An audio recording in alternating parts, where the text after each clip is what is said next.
Gerald Celente, welcome to the program. Thanks for having me on, Russell. As the founder of the Trends Research Institute, Gerald Celente is well respected for his track record of picking business, consumer, political, and economic trends before they show up in the mainstream media. He's appeared on numerous television and radio shows, including CNN, Russia Today, and The Alex Jones Show. If you would like to learn more about Gerald Celente and his work, visit trendsresearch.com. Gerald, in a nutshell, what is the Trends Research Institute?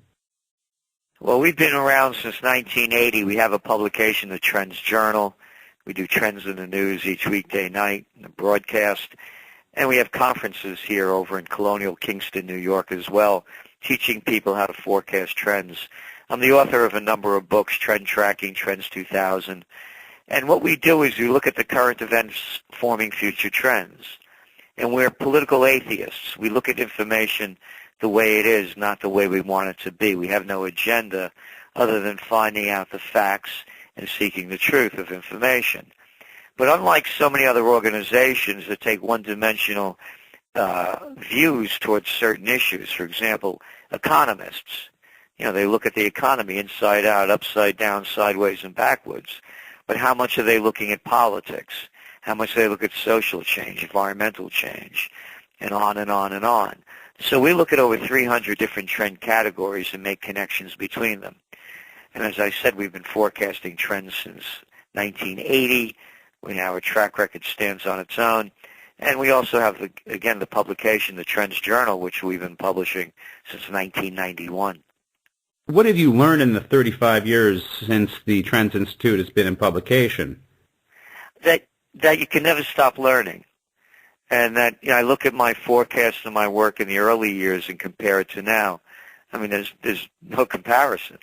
The more you study, the more you learn, the more you see things, the sharper you get at it. It's like any great musician or artist or anybody, writer, and I'm a writer as well. The more you practice at it, the better you get at it. And the things that I've learned is that there are so many wild cards in the deck that nobody can really predict the future. You can see the shape of it, but it's very, very hard to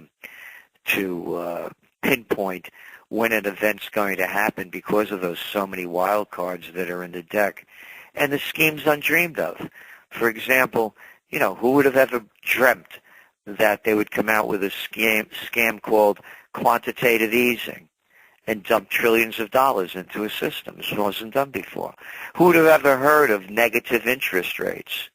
Who would have ever heard of negative yields on a bond? So you can never anticipate what can be, considering that there are so many jokers and wild cards in a deck that the best made forecasts can be, they become irrelevant at some point, or the timing is usually. I wouldn't say irrelevant. The timing is the most difficult thing because of actions like that. So, for example, I would have believed that the global economy would have crashed in 2010. I had no idea that they would do quantitative easing or negative interest rates or these kind of things. And as I mentioned, there's never been such a thing as negative bond yields. You buy a bond in Germany or Austria or Sweden or Switzerland or Denmark or Netherlands, and you're going to get back less than you paid for it. You can't make this stuff up. So those are the unpredictables.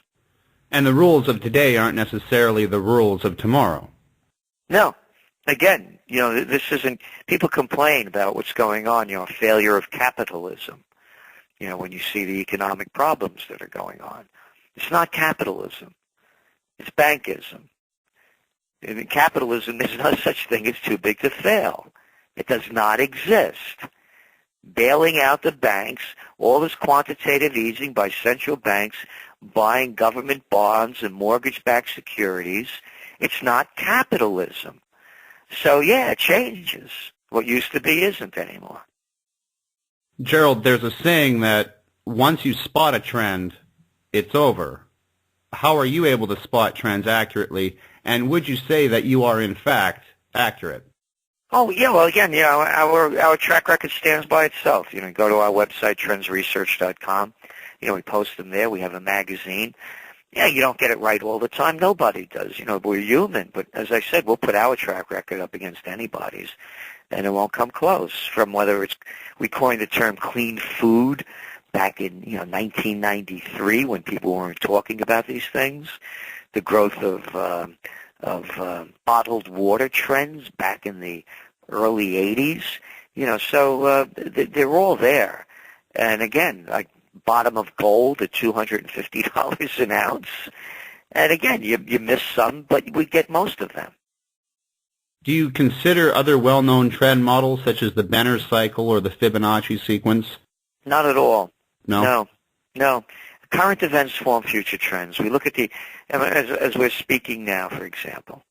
You go back to our Trends Journal 2009, and we're writing about what's going on between the Houthis of northern Yemen and the Saudis. And we say what problems are going to exist from that, and how the Saudis were defeated when they tried to attack, and what was behind it. And then you look at the current events making future trends right now, and it's in the news. And how is it being sold? It's being sold through propaganda, and that's what the people buy. They buy the soundbite. So they made the story up, Houthis are backed by Iranians, and they overthrew a democratically elected government, and Saudi Arabia is going to restore the legitimate government. This guy who ran, Hadi, had no opponents on the ticket. It wasn't a democratically elected government. The United States and the Saudi allies installed another puppet government after the last puppet government of Salah that was in there since 1990. So people don't know the facts. So then we look at the implications. Okay, this is really big, and it's not making the news, and how it is making the news isn't being reported properly. What's going to happen? As we used to say in the Bronx, payback's a bitch. And now you're already hearing from the Houthis that they are going to launch terror strikes they don't call them terror strikes, they call them martyr strikes within Saudi Arabia against the monarchy and against Saudi oil installations. This is at a time when the global economy is shaky at best. So that's the way we look at the thing, rather than saying, we have to support this one, we have to do that. Stop with this, do whatever you want to do. We just look at the implications. Weren't the Saudis behind 9/11? Why would the U.S. be doing business with them? Why did every world leader, from Harper to Cameron, from Obama, and all their secretaries of this and that, go over to Saudi Arabia when the new king took the throne and kissed his ring? If their major export was broccoli, you'd think they'd go over there? It's a disgrace. They talk about ISIS beheading people. They can't come close to the Saudis when it comes to doing a beheading job. I think they're already up to about 36 this year. It was about 87 last year. And I'm tired of hearing these fairy tales, the royal family. This place was carved up after the Ottoman Empire broke up. It's a dictatorship. What, did a princess kiss a frog, and the frog became a prince and then a king? I mean, what am I, 6 years old with this royal crap? We have an audience member question here. I've been wondering what Celente thinks of our country, mainly present, turning its back on Israel, and also if he sees the caliphate in the Mideast coming together. Yeah, I don't see it turning the back on Israel at all. To me, Israel is an apartheid state. And I don't want to be called an anti-Semite. I'll talk about any country I want. I'm of Italian descent, and if Mussolini was there, I condemn Mussolini for being a dictator. And as an American, I'm appalled at my money going to Israel, my money going to Egypt, my money going anywhere. And the United States just released $1.3 billion to Egypt, to a country where there was a military coup that's against the laws of the United States. So going back to Israel, they keep stealing land, they keep violating international law and UN resolutions, and they keep getting away with it.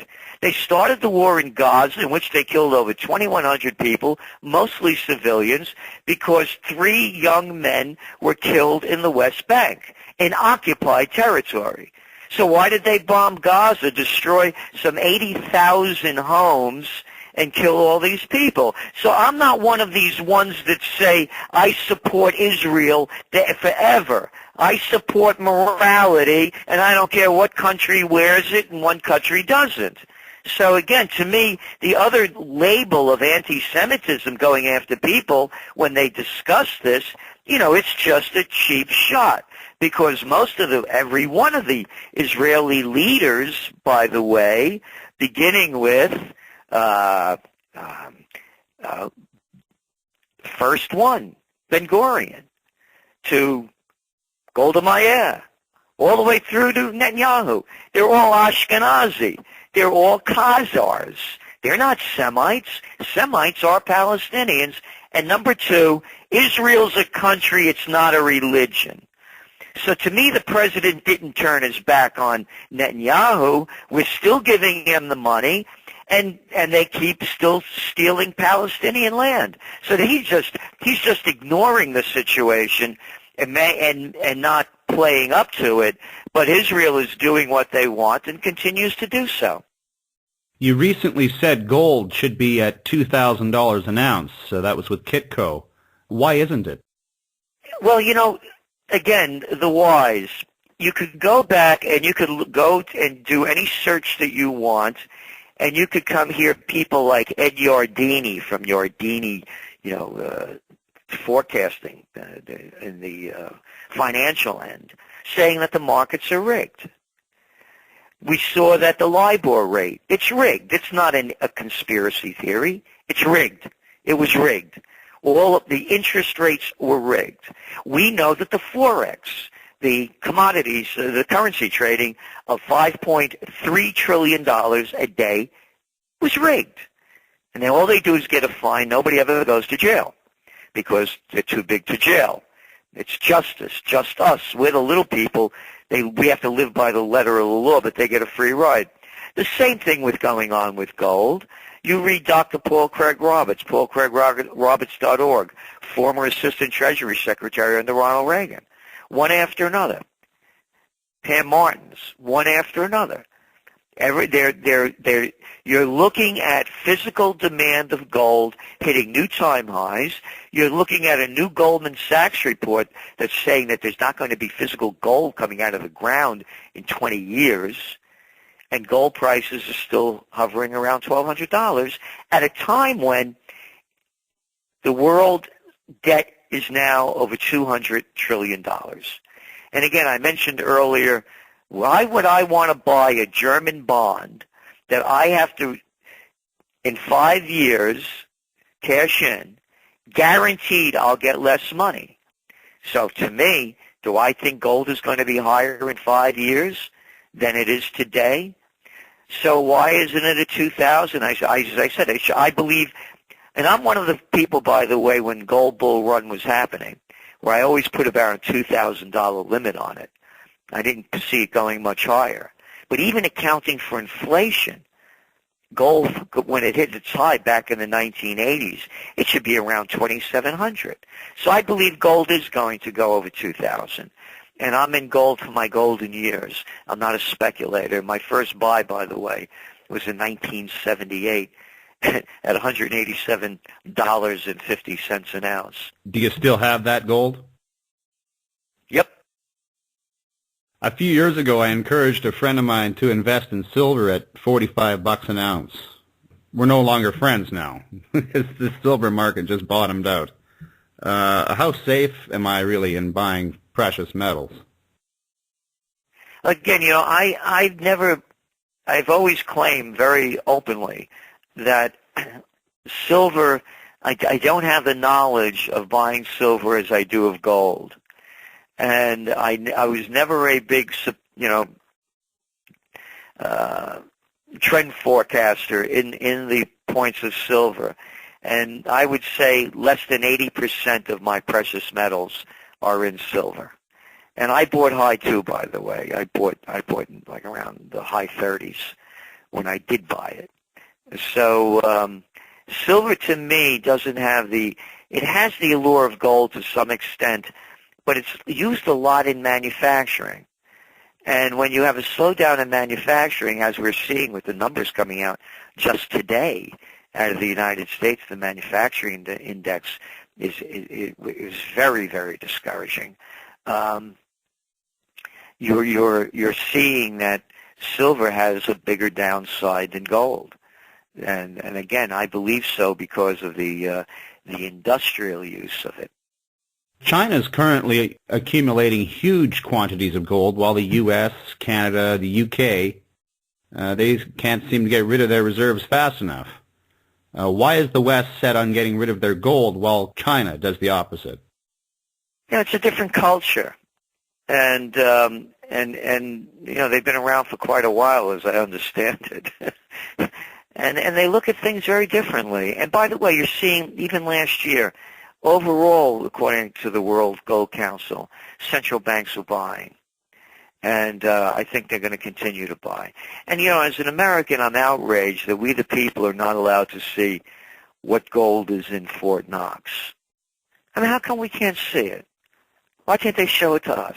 Who are they? What are they better than we? So I don't even know if they have that gold. And maybe that's why. And again, it's not in the interest of the United States or any major currency to see gold prices spike because it reflects the weakness of the currency. You look at China, for example, talking about China. Before China joined the World Trade Organization right after 9/11, about 2 weeks after, so it hardly made the news, their debt was about $2 trillion. Now it's like $20 trillion. And money's flooding out of that country, going to places like Vancouver and other Chinatowns around a country and a city near you. So gold, to me, is the safest of safe haven currencies. You're seeing it with the destabilization in Ukraine. You're going to see it. To me, the biggest story of 2015 has the potential to be the Saudis attacking Yemen, along with the other Arab League members, including Egypt.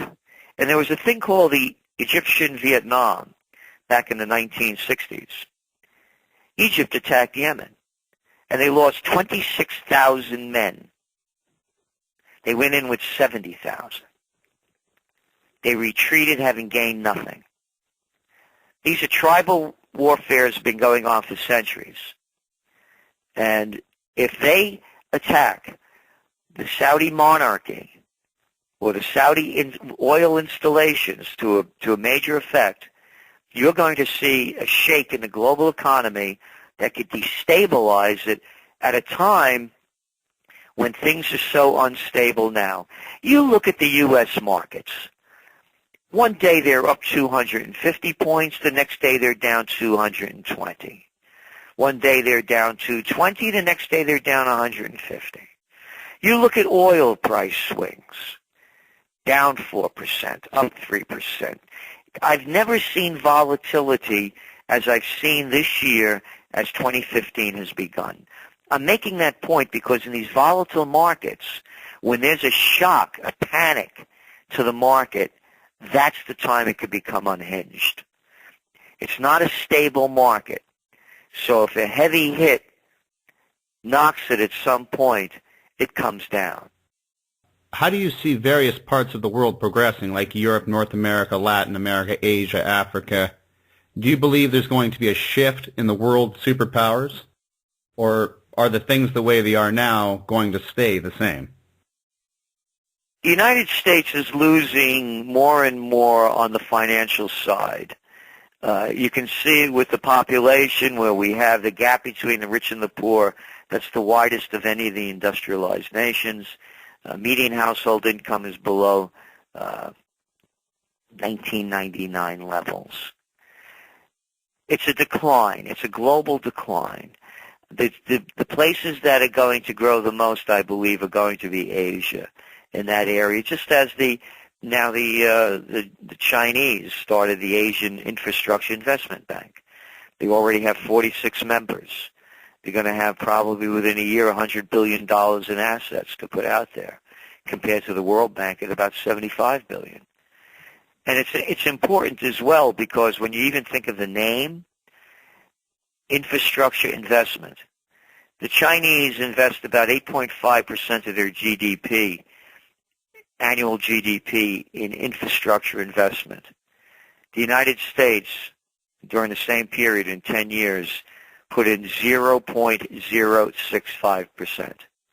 So when you fly into JFK, ride the rail, take the roads, you can see what's happening to America. The rail is third world. The roads are filled with potholes.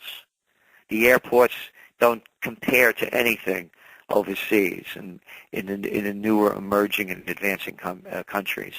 So what you're seeing also is as the United States continues to expand and fight wars, China is building business. And I think you're going to start seeing Europe pulling more away from the United States and NATO, warming relationships more and more with Russia, and seeing the problems that they have coming from the destabilization that is caused by the United States, France, and England and their other coalition of the willing, and Canada, of course, what they've done with Libya, what they've done with Syria, what they've done with Iraq. Those are the Italians, by the way. That's their greatest fear. The waves of immigration coming out of these war-torn countries. So I think Europe is going to unite more and more with Russia. They're going to look for more peace. And South America is South America. It'll continue to grow as it does, and it will continue to have its ups and downs. So I don't see any really breakout spots. And again, China's overbuilt, and they're very deeply in debt. So I think you're going to see more of the same, but just keep getting a little bit worse. Tell me about this June conference that's been announced, Find Your Future in Trends. Yes, what we're going to do, we have conferences here in Colonial Kingston, and we teach trend forecasting. You know, the methodology that we've developed since 1980, the global nomic methodology, to show people how to look ahead so they can stay ahead and avoid the dangers and seize the opportunities. And it's a one-day conference. We're going to have some special guest speakers here as well. So people could find out more about it by going to trendsresearch.com, and click on the conferences. We have a great time here. Find food, entertainment, and a level of information that I could honestly say it's history before it happens, and you won't find it anywhere else. Check out Gerald Celente's website at trendsresearch.com. Gerald, thank you so much for being a guest on the program today. Thank you so much, Russell, for having me. All the best.